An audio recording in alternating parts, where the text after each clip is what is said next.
गेल्या अनेक वर्षापासून जो मराठा समाज होता, जो आरक्षणाचा लढा देत होता, आता कुठं मराठा समाजाला न्याय मिळाल्यासारखं झालेलं आहे। आणि ते सर्व शक्य झालं महाराष्ट्राचे जे लोकप्रिय मुख्यमंत्री एकनाथजी शिंदे साहेबांमुळे।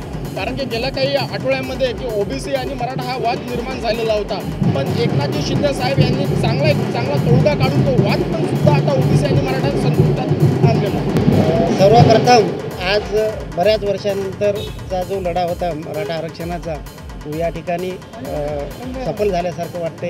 आणि महाराष्ट्राचे लोकप्रिय मुख्यमंत्री एकनाथजी शिंदे साहेब यांनी खरोखरच मराठा समाजाला न्याय दिलेला आहे। त्यांचं आम्ही सकल मराठा समाजाच्या वतीनं आणि मराठा राज्य क्रांती दल यांच्या वतीनं त्यांचं आम्ही अभिनंदन करतो। आणि ज्या काही मराठ्याच्या मागण्या होत्या त्या सर्वच मागण्या मुख्यमंत्री साहेबांनी पूर्ण केल्यात या अधिवेशनाच्या माध्यमातून, असं आम्हाला वाटतं। आणि सरकारचे या ठिकाणी अभिनंदन।